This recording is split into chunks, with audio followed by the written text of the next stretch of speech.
이 시간 우리 주시는 하나의 말씀은 신명기 15장 12절에서 18절 말씀, 신명기 15장 12절에서 18절 말씀, 구약성경 286면에 있는 말씀이 되겠습니다. 우리 신명기 15장 12절에서 18절 말씀 한 절씩 교독하신 후에 마지막 18절 말씀 한 목소리 합독하도록 하겠습니다. 제가 먼저 12절 말씀 읽겠습니다. 내 동족 히브리 남자나 히브리 여자가 내게 팔렸다 하자 만일 6해 동안 너를 섬겼거든 7째 해 너는 그를 놓아 자유롭게 할 것이요 그를 놓아 자유하게 할 때에는 빈손으로 가게 하지 말고 내 양 무리 중에서와 타작마당에서와 포도주 틀에서 그에게 후히 줄지니 곧 내 하나님 여호와께서 내게 복을 주신 대로 그에게 줄지니라. 너는 애굽 땅에서 종 되었던 곳과 내 하나님 여호와께서 너를 속량하셨음을 기억하라. 그것으로 말미암아 내가 오늘 이같이 내게 명령하노라. 종이 만일 너와 내 집을 사랑함으로 너와 동거하기를 좋게 여겨 내게 향하여 내가 주인을 떠나지 아니하겠노라 하거든 송곳을 가져다가 그의 귀를 문에 대고 두르라. 그리하면 그가 영구히 내 종이 되리라. 내 여종에게도 그같이 할지니라. 함께요. 그가 6해 동안에 분꽃에 삭새 배나 받을 만큼 너를 섬겼은즉 너는 그를 놓아 자유하게 하기를 어렵게 여기지 말라. 그리하면 내 하나님 여호와께서 내 범사에 내게 복을 주시리라. 아멘. 할렐루야. 네, 오늘 하나씩 살아있는 주님의 말씀에 내려 사모함으로 말미암아 이렇게 하루의 시작을 말씀과 균형에서 주께서 기쁘게 여기시사. 자, 절대 고백하실게요. 말씀에 순종하는 자에게 반드시 축복을 주십니다. 네, 그 약속의 말씀 믿는 믿음으로 말미암아 이렇게 새벽기도에 함께 하시는 우리 모든 성도님들을 주님 환영하고 축복합니다. 이미 아마 여러분들 이제 벌써 딱 말씀을 보시니까 뭐가 눈에 들어오십니까? 하나님께서 계속 마지막에 뭘 말씀하시죠? 내게 복을 주기를 원하신다. 예, 그렇습니다. 우리에게 명령을 주신 이유가 나에게 사실 축복을 주기를 원하신다. 근데 이 말씀이 어떻게 듣기가 쉽습니까? 어렵습니까? 네, 어렵지만 말씀하기가 힘든. 네. 사단이 그렇게 만드는 거죠. 예, 말씀에 순종하기 어렵다고 계속 여기게 만드는 겁니다. 왜요? 여러분들이 축복받는 걸 싫어한다는 거예요. 그래서 계속해서 부딪히는 것만 생각나게 합니다. 어려운 것만 생각나게 합니다. 그래서 계속해서 우리의 사실 뭘 건드리냐? 감정적인 요소, 현실적인 계산적인 요소, 계속 이걸 건드린다는 거죠. 하지만 그럼에도 불구하고 나를 향한 약속의 말씀은 반드시 성취해 주십니다. 믿으십니까? 네, 그렇습니다. 우리는 그래서 지금 신명기를 통해서 나에게 적용되는 이 은혜 말씀을 지금 계속해서 받고 있습니다. 자, 계속해서 지금 우리는 신명기 12장부터 16장 17절까지 자, 이 부분이 뭐라 말씀드렸어요? 신앙생활과 관련된 규례가 들어있다고 말씀드렸어요. 신명기 법정 가운데서도 신앙생활, 즉 이거는 마땅히 지키는 거지 고민할 거리가 아니라는 것입니다. 마치 의식주와 관련된 것처럼 당연히 당연하겠죠. 축복을 주신다고 약속하셨는데 안 드는 것이 이상하겠죠. 그래서 당연히 들어야 돼 신앙생활과 관련된 규례들에 대해서 은혜 받는 시간 갖고 있습니다. 그 가운데 오늘 본문인 신명기 15장 12절에서 18절까지의 말씀은 히브리 종의 해방 규례. 자, 어제 말씀만 해도 우리와 연관이 돼 있습니까? 안 돼 있습니까? 돼 있죠. 역시 마찬가지예요. 이것이 오늘날은 노예가 없으니까 종이 없으니까 이 당시 얘기구나. 절대 아닙니다. 히브리 종의 해방 규례에 대한 말씀으로서 이 말씀은 특별히 출애굽기 21장 1절부터 11절까지의 말씀을 재해석한 내용입니다. 제가 때때로 그런 말씀 드릴 때가 있어요. 여러분들이 이렇게 사명을 받은 것들이 있을 수가 있습니다. 약속을. 그런데 중간에 갱신될 수 있을까요? 없을까요? 있습니다. 있습니다. 세부적으로 말씀이 적용돼야 될 부분들이 존재한다는 거예요. 그러니까 제일 어리석은 게 무엇이냐?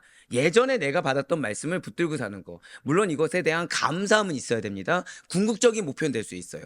하지만 한번 고백하실게요. 오늘 나에게 주시는 말씀이 있습니다. 이걸 놓쳐서는 안 돼요. 이걸 놓쳐서는 안 됩니다. 예, 마찬가지예요. 지금 이 신명기 말씀은 우리가 아마 여러분들 이제 귀에 못이 박히도록 들어서 잘 아실 겁니다. 이 신명기 말씀은 지금 가나안 땅에 들어가기 위한 말씀입니까? 정착을 위한 말씀입니까? 정착을 위한 말씀이에요. 들어갔다가 거기서 내쫓길 수도 있는 겁니다. 땅만 밟고 끝날 수도 있는 거예요. 그러나 하나님께서는 그렇게 되는 걸 원치 아니하시사 정착을 위한 말씀을 주고 계시다는 거죠. 그러니 출애굽기 때 주었던 말씀과는 달라질 수밖에 없다는 거예요. 신명기의 말씀은 당연히 재해석돼서 주어질 수밖에 없다는 거죠. 따라서 내용 면에서는 출애굽기와 거의 일치하고 있습니다. 다만 출애굽기에서는 히브리종의 해방만을 말하고 있지만 오늘 본문에서는 히브리종을 해방시키는 것과 함께 종을 해방시킬 때는 생계에 필요한 일정한 목까지도 주어야 된다는 것을 요구하고 있어요. 그리고 이것은 해방된 종으로 하여금 자립할 수 있는 방편을 제공해 주어 그가 다시 타인의 종이 된 것을 방지하기 위함인 것입니다. 그렇습니다. 지금 이렇게 생각하시면 돼요. 고백하실게요. 보다 더 충실하게 적용하라. 이거 생각하셔야 돼요.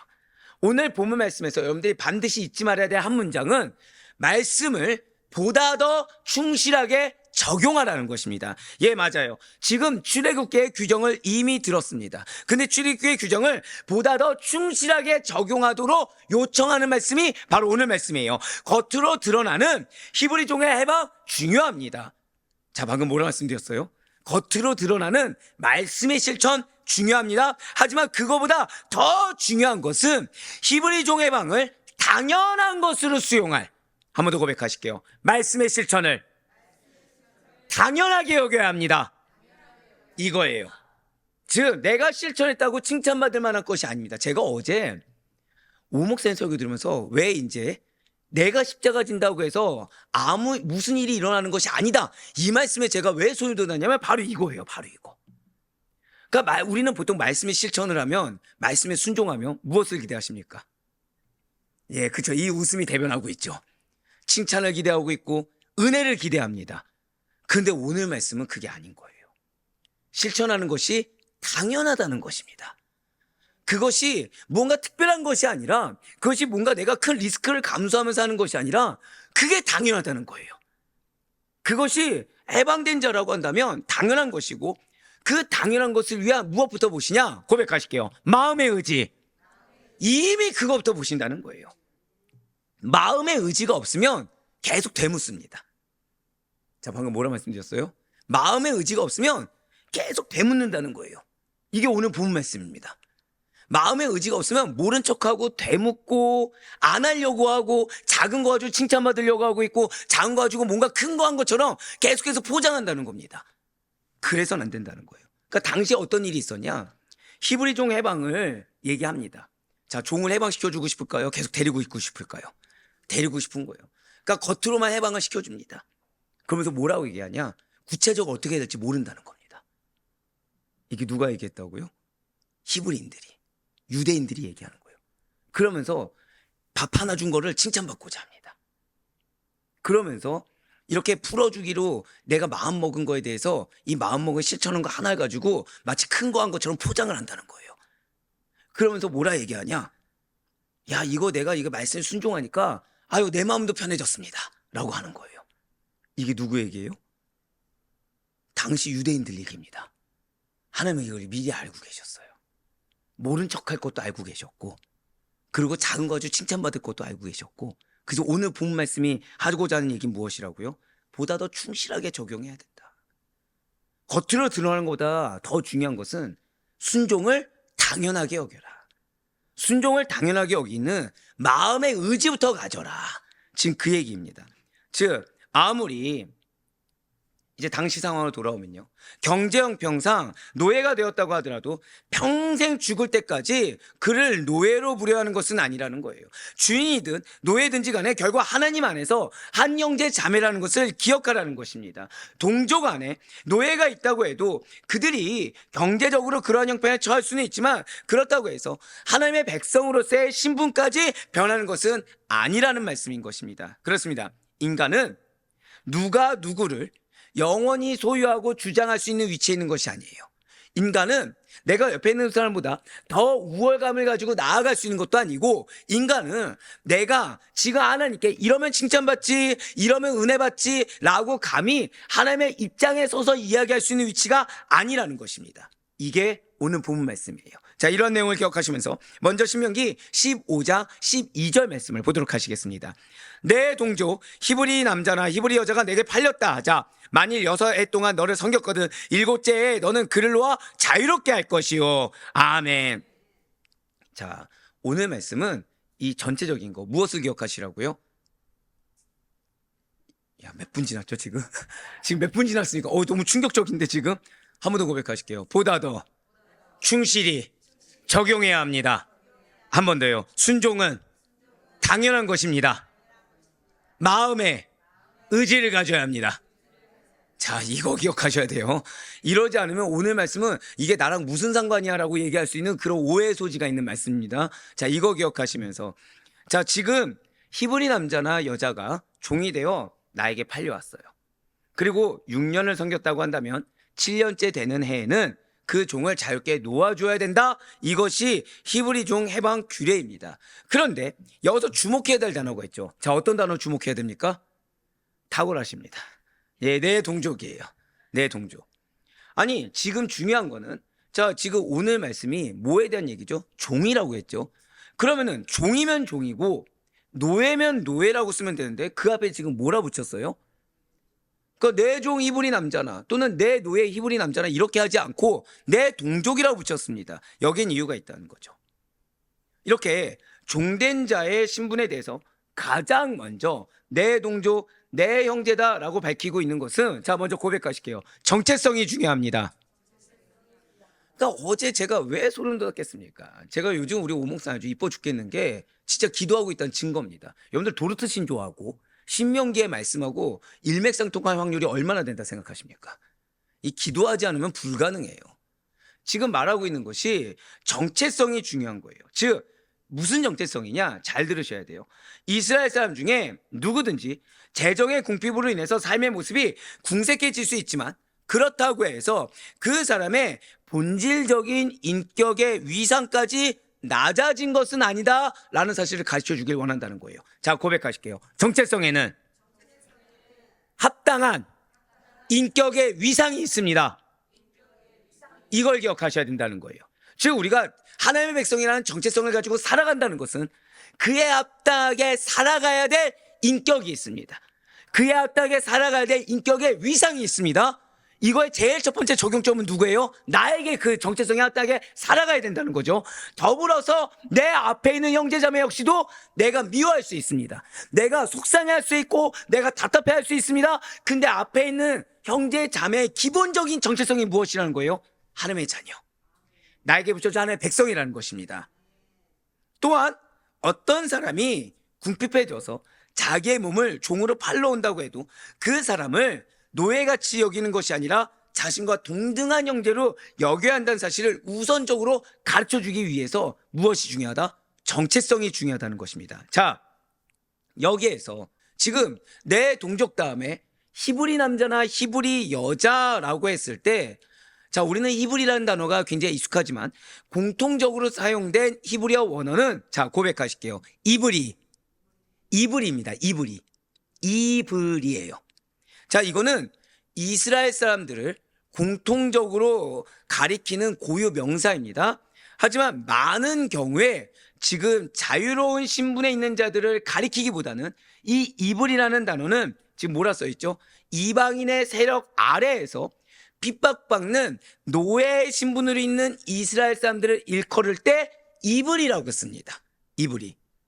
예를 들어서 애굽에 있던 이스라엘 사람들도 사실 우리는 그냥 출애굽기를 봤을 때 출애굽기 1장에 보면 히브리인 이렇게 돼 있잖아요. 히브리 노예 이렇게 써 있잖아요. 사실 원어로는 뭐예요?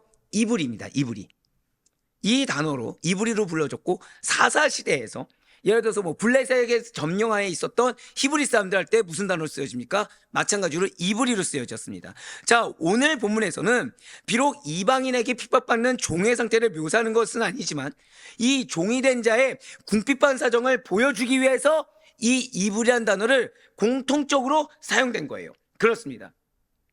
이스라엘 백성들은 어떠한 경제적인 차이와는 상관없이 역사적으로 지금 이런 이브리 상태의 경험이 있습니까? 없습니까? 있다는 거예요. 이스라엘 전체가 이방 나라의 핍박을 받아서 종의 상태에 놓여졌던 경험이 있다는 거죠. 좀 더 쉽게 말씀드릴까요? 자, 여러분들 과거에 상처받아 보신 적 있습니까? 없습니까? 있죠. 사람이든 돈이든 환경이든 상처받아 본 적이 우리는 있습니다. 근데 여기서 인간의 연약함이, 정확히 말씀드리면 완악함이 드러납니다. 상처를 받았기 때문에 나를 보호하려고 해요. 상처를 받았기 때문에 내가 받은 상처를 누구에게 풀려고 합니까? 사람에게 풀려고 합니다. 아이러니하죠. 내가 상처를 받았으니 내 가족은 상처를 안 받게 하는 것이 아니라 내가 상처를 받았으니 그 상처를 내가 알아주길 바래요. 또 내가 상처를 받았으니 그만큼 사람에게 상처를 또 주려고 한다는 거죠. 안 된다는 거예요. 지금 하나님은 고백하실게요. 경험하게 하실 때는 이유가 있습니다. 바로 그거예요. 경험하게 하실 때는 내가 보상받고자 하는 것이 아니라 내가 그 상처를 경험한 사람에 합당하게 품어주라는 겁니다. 내가 그 상처를 받은 자에 합당하게 이해해 주라는 겁니다. 맞아요. 이스라엘 역시도 이방 나라의 이방 나라부터 역사적으로 핍박을 받아 종의 상태로 놓여졌던 경험이 있습니다. 그러니 그러한 역사적인 아픔을 갖고 있는 이 이스라엘 백성들이 서로가 내가 주인이다, 내가 노예다, 한마디로 내가 더 고생했다, 내가 희생했다, 내가 잘났다, 내가 옳았다 라면서 어떠한 사회적인 계층을 나누고 갈등을 겪기보다는 하나님 안에서 한 형제된 공동체 의식을 가지고 서로 화합해야 된다는 거예요. 그래서 누굴 빼야 돼요? 그래서 나를 빼고, 그러니까 어제 말씀 나왔던 것처럼 나의 어떠한 공로주의를 빼고 예수의 대속하심을 받은 자에 합당하게, 빚진 자에 합당하게 내가 희생하고 내가 헌신하면서 그 영혼을 품어줘야 된다는 것입니다. 마찬가지예요. 자, 우리나라를 한번 보세요. 우리 역시도 일본의 점령을 당해서 식민지 국가로서의 뼈아픈 과거가 있습니다. 자, 그런 아픔과 고통을 공유하는 우리들이죠. 자, 시간 얼마나 지났습니까? 일제치하에서. 지금 어떻게 100년 넘게 지났습니까? 아직 안 지났습니다. 아직 안 지났어요. 시간이 얼마나 지났다고. 서로 계층 간의 갈등으로 첨예하게 대립한다. 이 얼마나 어리석은 일입니까? 계층 갈등이 무엇으로 발전되냐? 지금 이 말씀이 왜 중요하냐면 계층 갈등이 이념 갈등으로 발전됩니다. 계층 갈등이 지역 갈등으로 발전하게 되고 계층 갈등이 세대 갈등으로 번지게 된다는 거예요.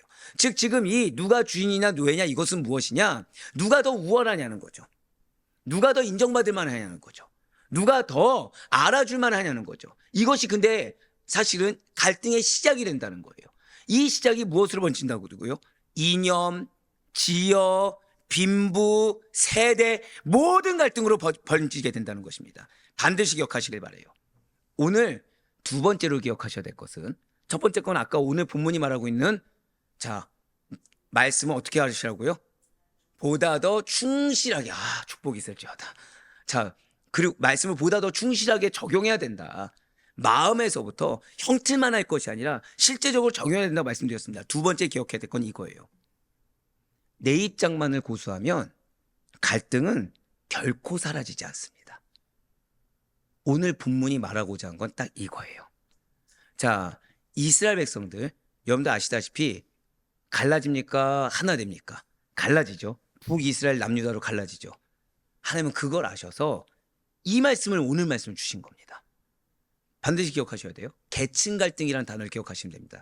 지금 히브리 종의 규례가 무엇이라고요? 계층 갈등에 대한 이야기입니다. 그래서 이 계층 갈등이 이념으로, 지역으로, 빈부로, 세대로, 우리가 지역하면 우리는 죄송합니다. 그냥 빨간색 파란색 생각하잖아요. 이들도 지역으로 나눠질 수 있습니까? 없습니까? 나눠진 거 발견하셨죠? 12지파가 나눠지잖아요. 계층 갈등이 그래서 중요합니다. 근데 그 계층 갈등이 왜 일어난다고요? 내 입장만을 고수하면. 갈등은 결코 사라지지 않는다는 거예요.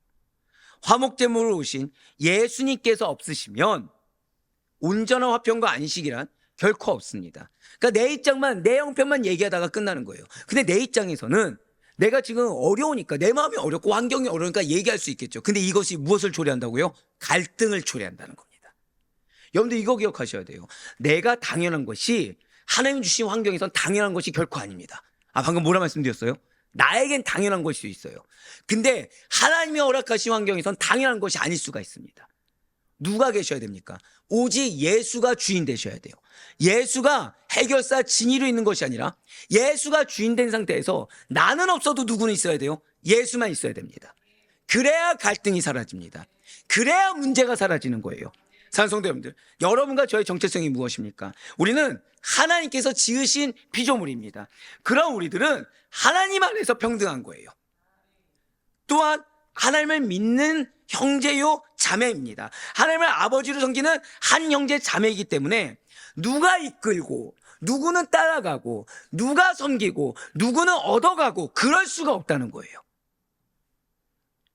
하나님의 선민 이스라엘 공동체를 유지하는 기본적인 바탕 또한 하나님 중심으로 하는 형제 정신인 것입니다. 자, 지금 오늘 말씀이 무엇을 얘기하고 있다고요?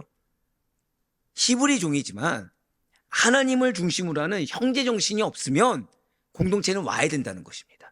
근데 이 형제 정신이 무엇이냐? 무조건 군림한다, 무조건 종으로 종속된다, 이 정도가 아니라 사실은 공로주의를 빼라는 거예요. 근데 이 공로주의에 뭐가 있다고요? 방금 전에 누군가가 앞에서 이끄는 거에 대해서 누군가는 따라가려고만 합니다. 누군가가 헌신한 거에 대해서 누군가는 그 앞에서 왜 당시에 가나안 정복 전쟁에서 앞에서 진두지휘하는 지파들이 있을 거 아닙니까? 근데 빠지려는 지파가 존재할까 안 존재할까요? 존재한다는 거예요. 그러면서 땅 분배할 때는 내 분깃을 주장합니까 안 합니까? 하는 자들이 존재한다는 거예요. 즉 오늘 말씀이 왜 중요하냐면 그냥 표면적으로만 우리 오늘날 시대에는 주인과 노예가 없으니까 이거 오늘 우리 말씀이 아니야, 그게 아니라 형제 정신이라는 것은 내 역할을 다해야 된다는 거예요. 형제 정신이라는 것은 대신에 내가 더 많이 희생했다고 해서 더 많은 거 요구하려고 하지도 말고 나는 능력이 없으니까 묻어가려고도 하지도 말고 같이 감당하라는 것입니다. 그래서 뭐가 중요해요? 내 입장 고수하지 말라는 거예요. 이게 킨 겁니다. 내 입장 고수하지 말고 예수가 주인 되셔야 된다. 예수가 전부 되어야 된다. 그렇지 않으면 갈등은 사라지지 않는데 그 갈등이 결국에는 세대 갈등까지도, 지역 갈등까지도, 이념 갈등까지도, 빈부 갈등까지도 번져질 수 있으니 지금 하나님께서는 모든 갈등의 해결책을 지금 말씀해 주신 거예요. 저 따라 고백하실게요. 예수가 전부 되어야 합니다. 예수 안에서 하나 되어야 합니다. 예수 안에서 하나 되는 거예요. 내가 인정받으면서 하나 되는 것이 아니라 예수 안에서 나는 없더라도 예수님 말씀에 적극적인 순종, 제대로 된 순종을 통해서 하나 되어야 되는 것입니다. 그러면서 신명기 15장 13절부터 15절까지 말씀 보도록 하시겠습니다. 그를 놓아 자유하게 할 때에는 빈손으로 가게 하지 말고 내 양 무리 중에서와 타작마당에서와 포도주 틀에서 그에게 후히 줄지니 곧 내 하나님 여호와께서 내게 복을 주신 대로 그에게 줄지니라. 너는 애굽 땅에서 종되었던 것과 내 하나님 여호와께서 너를 속량하셨음을 기억하라. 그것으로 말미암아 내가 오늘 이같이 내게 명령하노라. 아멘. 고백하실게요. 적극적으로, 능동적으로, 구체적으로. 지금 그 말씀이에요. 순종을 어떻게 하라? 적극적이고 능동적이고 구체적으로 해야 됩니다. 그거를 해야 되는 이유가 15절이에요. 자, 15절 이 말씀이 뭐죠? 지금 구원받은 걸로 그렇게 하라는 겁니다. 구원받았으니 지금 내 형편을 따지면 됩니까 안 됩니까? 절대 안 된다는 거예요. 구원받았으니 적극적으로 구체적으로 순종해서 행해야 된다는 것입니다. 하나님의 백성이란 이유 하나로 적극적으로 순종해야 된다는 거예요. 맞습니다. 지금 종이 해방될 때 주인은 그를 빈손으로 내보내지 않고 풍성하게 채워서 보내야 하며, 자, 말씀도 어떻게 해야 된다고요? 풍성하게 순종해야 된다는 거예요. 이는 왜냐? 그들이 애굽에서 종되었던, 노예되었던 시절을 기억하면서 하나님의 은혜를 실천하는 거지, 지금 네 형편 따져가면서, 지금 네 분깃을 따져가면서 순종하는 것이 아니라 무엇으로 실천하라? 노예였던 걸 기억해서 지금 구원받지 않았냐, 그 사실 하나로 적극적으로 하나님의 은혜를 실천해야 된다. 자, 고백하실게요. 나의 순종은 하나님의 은혜를 실천하는 것입니다. 자, 좀 더 쉽게 말씀드릴까요? 여러분들은 오늘 기도하러 오셨죠? 우리 기도할 때 무엇을 간구합니까? 은혜를 간구합니다. 그 다음에 지금 어떤 자에게 축복 주신다는 거예요? 하나님의 은혜를 실천하는 자에게. 지금 이 말씀입니다. 은혜를 실천하는 자에게, 지금 이제 뒤에 맨 마지막에 나오지만 하나님 우리에게 뭘 주길 원하신다? 축복을 주길 원하신다. 은혜를 실천하는 자에게. 근데 우리는 은혜를 실천할 때 내 환경이 너무 중요한 겁니다. 내 여건이 너무 중요한 거예요. 내 마음이 너무 중요한 거예요. 근데 문제는 내 환경은 지금 은혜가 필요합니까? 안 필요합니까? 은혜가 필요하죠. 근데 그래서 이것 때문에 내가 지금 내 고집 부리느라 내 입장 고수하느라 은혜를 못 받고 있으니 지금 구원받은 걸로 감사함으로 은혜를 실천하는 자가 은혜를 받는다고 지금 해결책을 알려주신 겁니다. 이들도 가정에 갈등이 있을까 없을까요? 있겠죠. 근데 그 갈등을 해결할 수 있는 거 한 번 더 고백하실게요. 내가 먼저 은혜를 실천해야 합니다.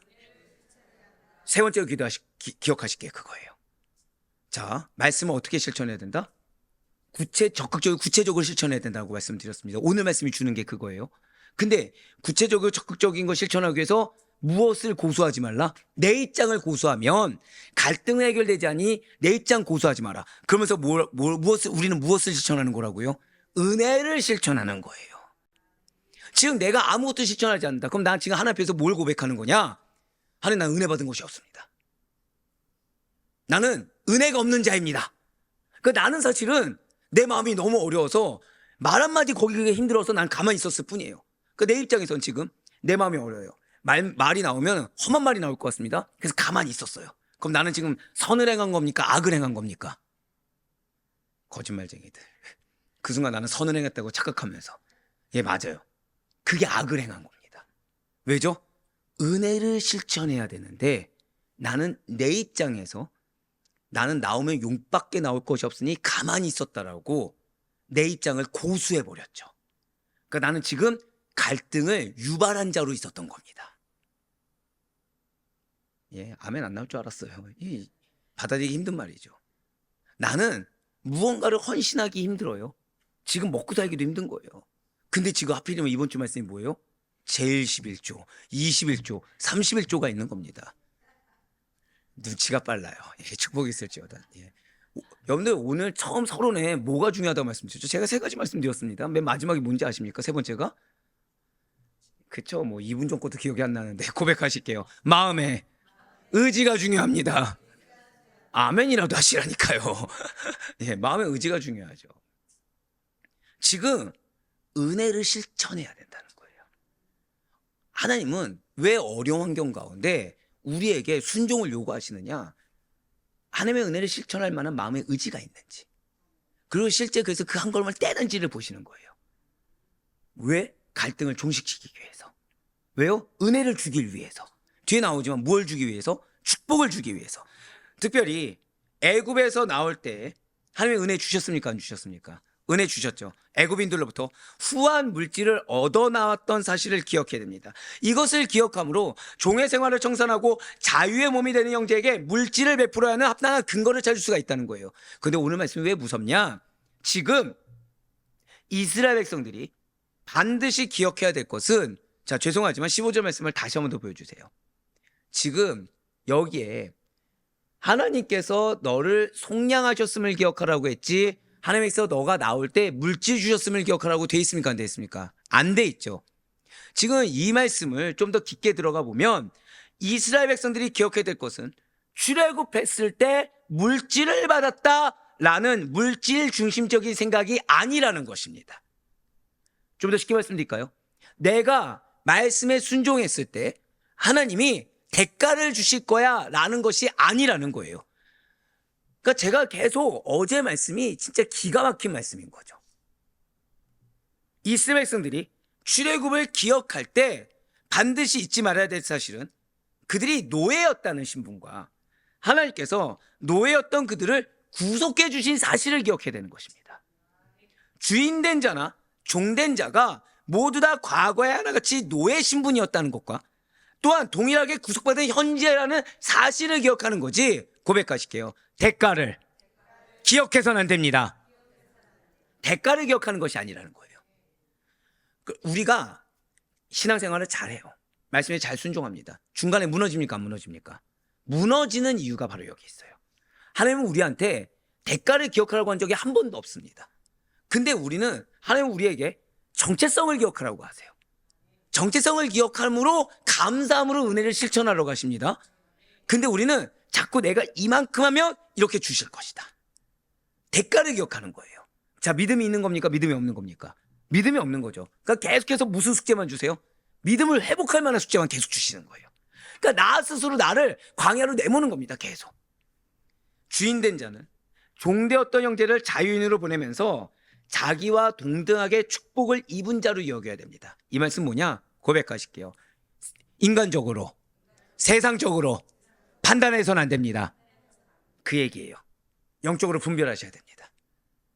여러분들 모든 환경을 영적으로 분별하셔야 돼요. 그리고 그 종된 형제가 앞으로 축복받은 자로 살아갈 수 있도록 물질을 베풀어서 새 삶의 기반을 마련해 주어야만 합니다. 즉 구체적으로 순종하기 위해서는 영적으로 분별하지 않으면 순종할 수가 없습니다. 구체적으로 순종하기 위해서는 나의 정체성을 그리고 여기에 있는 하나님의 주권을 바라보지 않으면 구체적으로 순종할 수가 없고 말씀을 적용할 수가 없다는 거예요. 문제가 생기죠. 말씀은 많이 압니까 모릅니까? 말씀은 알아요. 근데 고인물이 돼버리는 거예요. 고인물은 썩습니까 안 썩습니까? 썩게 되죠. 즉 여러분들 그걸 기억하셔야 돼요. 사단도 말씀으로 공격했습니다. 즉 얼마든지 말씀을 내가 악용할 수 있는 존재. 그러기 위해서는 우린 통로가 돼야 돼요. 통로가 돼야 돼요. 이어서 신명기 15장 16절과 17절 말씀을 보시면 종이 된 지 7년째가 되었지만 해방되기를 원하지 않는 히브리 종에 대한 규정이 나오고 있습니다. 역시 이 말씀이 기록한 이유가 있겠죠. 16절과 17절 말씀입니다.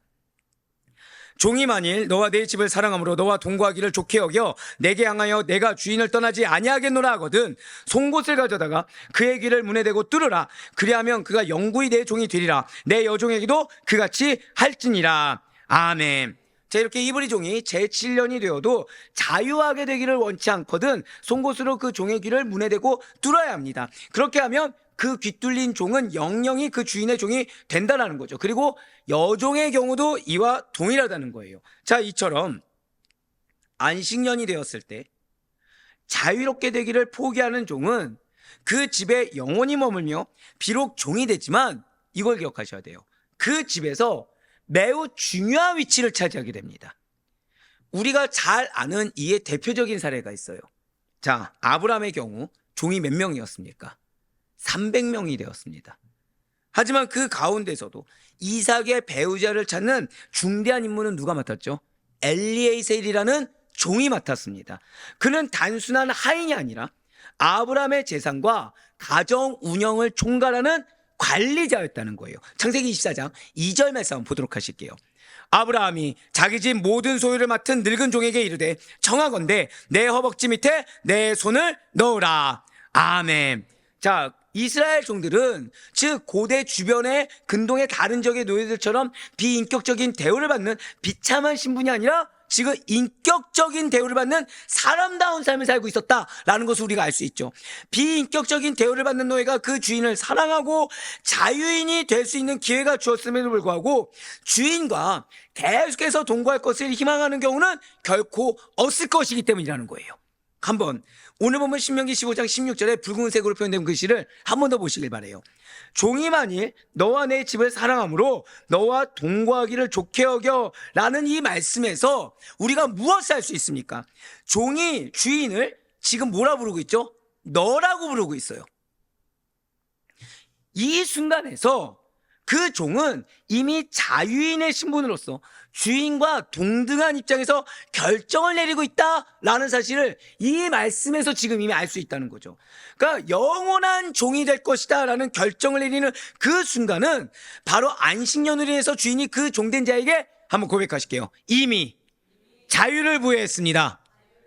맞습니다. 이미 자유를 부여한 상태예요. 그리고 그 종은 어떤 외부적인 강요에 의해서가 아니라 스스로의 그 자유의 의지로서 자신의 삶의 중대한 결정을 내리고 있다는 거죠. 자, 이 말씀을 통해서, 즉 이 말씀을 통해서 우리는 무엇을 할 수 있습니까? 여호와 신앙 공동체 내에서 형제 간의 관계를 맺을 때는 어떠한 강요나 속박이 있어서는 안 되며 자의적인 결단과 자의적인 헌신에 의해서 모든 관계들이 이루어져야 됨을 알 수 있다는 거예요. 자, 제가 어떤 관계를 말씀드렸죠? 모든 관계. 고백하실게요. 스스로가 결단해야 합니다. 스스로가 헌신해야 합니다. 이거 얘기해 주는 거예요. 이거 얘기해 주는 거예요. 자, 앞서 말씀드렸다시피 실제 이 말씀의 규례를 하는데 자, 모르는 척하는 자들 있었습니까? 없었습니까? 있었다 말씀드렸죠. 환경 탓하는 자 있었습니까? 없었습니까? 있었다 말씀드렸죠. 그렇게 안 된다는 거예요. 그러면서 강압적으로 해서 그들이 말씀에 순종하는 척을 하면 안 되고, 모르는 척해서도 안 되고, 핑계 대서도 안 되고, 이미 이번 주에 설교에 나왔지만 어떤 탓을 해서도 안 되고, 자발적으로 나의 뜻과 의지를 가지고. 그래서 오늘 처음에 뭐가 중요하다 말씀드렸습니까? 마음의 의지가 중요하다고 했죠. 내 의지로 결단해야 되고 내 의지로 헌신해야 된다는 거예요. 근데 이것이 칭찬받을 만합니까? 당연한 것입니까? 당연하게 받아들여야 된다는 거예요.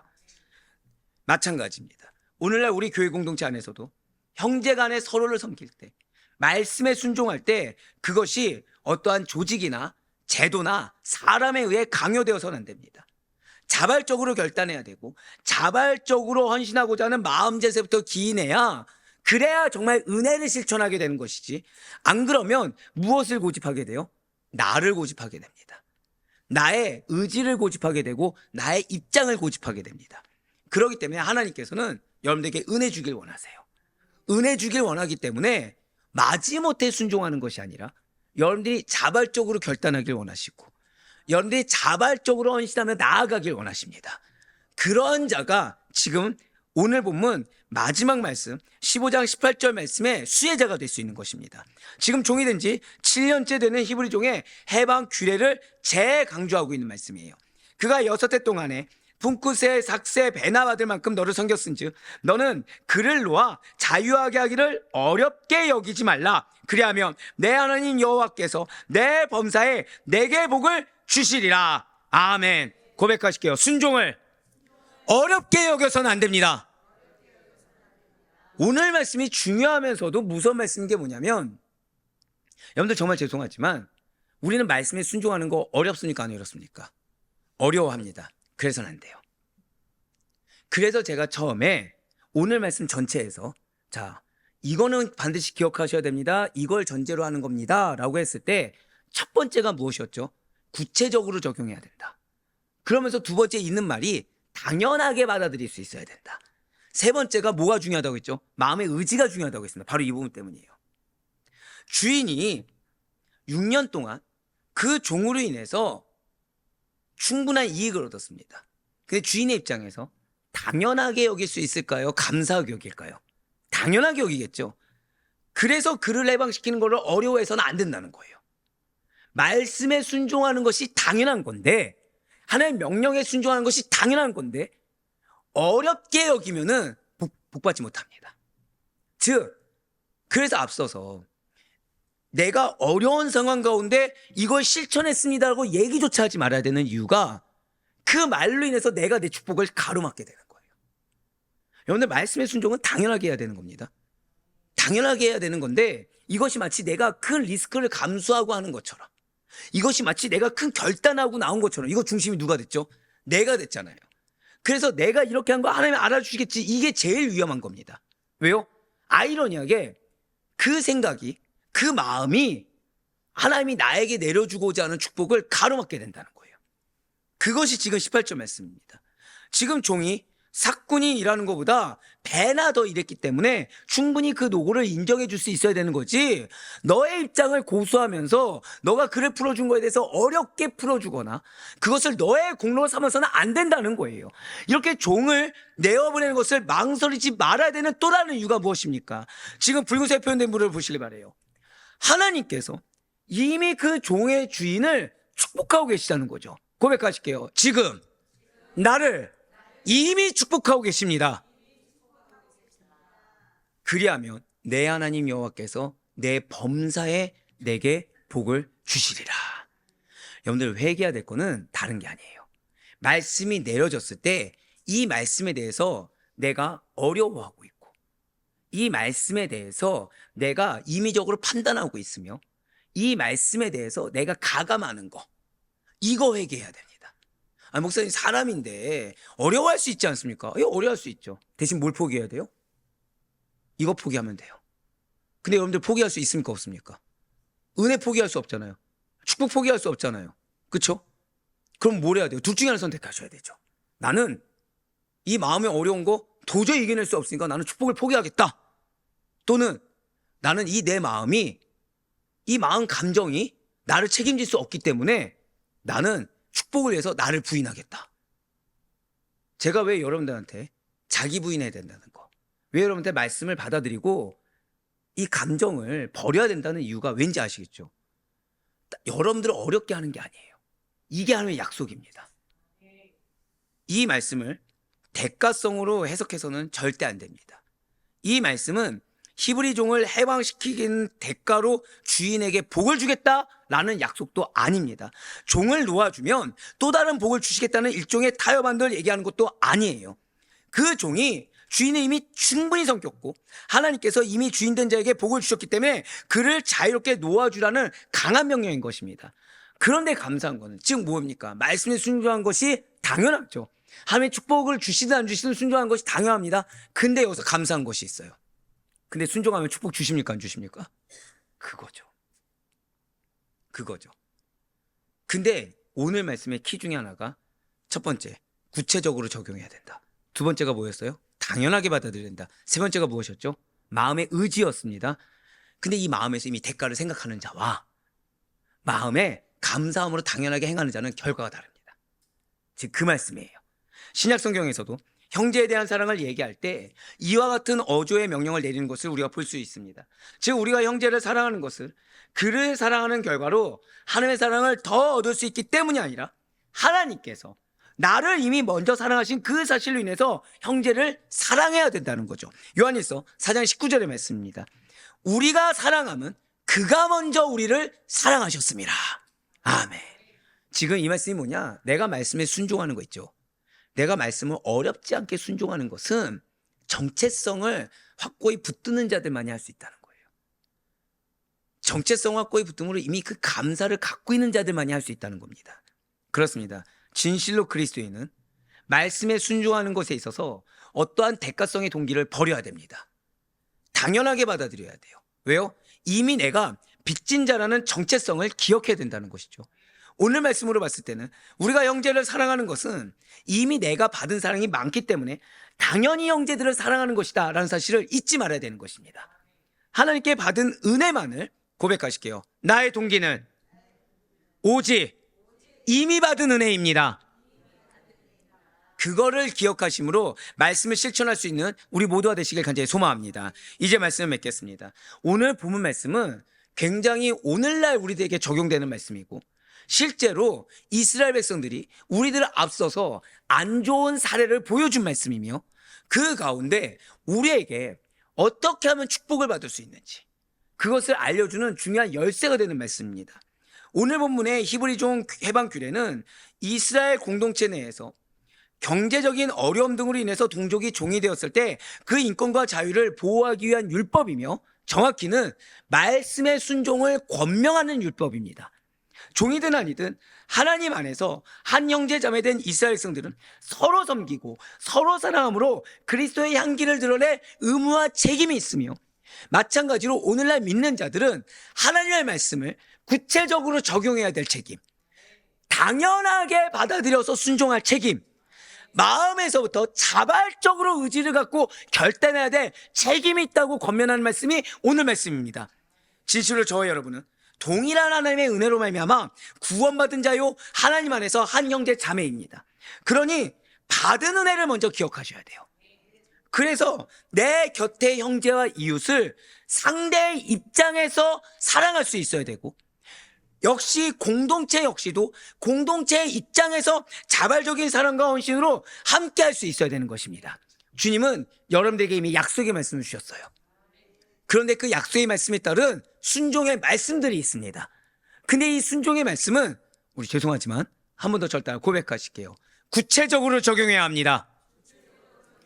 당연하게 순종해야 합니다. 자발적인 마음의 결단이 필요합니다. 이걸 기억하세요. 이걸 기억하심으로 이미 하나님께서 나에게 차고 넘치는 은혜들을 주셨고 지금 그 가운데 하나님께서는 때를 따라 돕는 은혜, 이미 이 말씀의 스타트가 무엇이었죠? 이른비 늦은 비였습니다. 이른비 늦은 비였어요. 때를 따라 돕는 은혜로 도울 걸 준비하고 계십니다. 그러니 내가 실천하는 것은 뭐가 있어서 실천하는 것이 아니라 이미 하나님의 받은 은혜를 실천하는 겁니다. 내가 뭐가 없다? 이거는 내가 은혜를 받은 것이 없다고 하나님께 얘기하는 것이고, 그것은 이미 내려주신 하나님을 무시하는 행동입니다. 하나님은 여러분들에게 축복 주기를 원하세요. 지금 계속해서 매일같이 맨 마지막 말씀이 무엇입니까? 하나님은 너에게 복 주시기를 원하노라. 지금 계속해서 이 말씀이 있습니다. 그러니 나에게 주신 명령이 나를 근심케 하는 명령이 아니요, 나에게 주신 명령이 나를 어렵게 하는 명령이 아니라 오히려 그 마음은 누가 주는 마음이라고요? 사단이 주는 마음입니다. 실천할 수 없는 걸 주신 것이 아니에요. 어렵게 할 만한 걸 준 것이 아닙니다. 당연하게 할 만한 걸 주신 것입니다. 그 가운데 이미 주신 은혜에 대해서 감사하게도 또 내려주실 것입니다. 그러니 바라옵거나 없기는 나뿐만 아니라, 그래서 내 가정 역시도, 내 직장 역시도, 사업장 역시도, 교회 역시도 진정한 하나님의 말씀의 순종의 공동체, 은혜의 공동체, 사랑의 공동체로 성장하고 성숙해 가져갈 수 있는 우리 모든 성도님들의 속해 있는 공동체가 될 수 있기를 주님의 이름으로 간절히 축원합니다.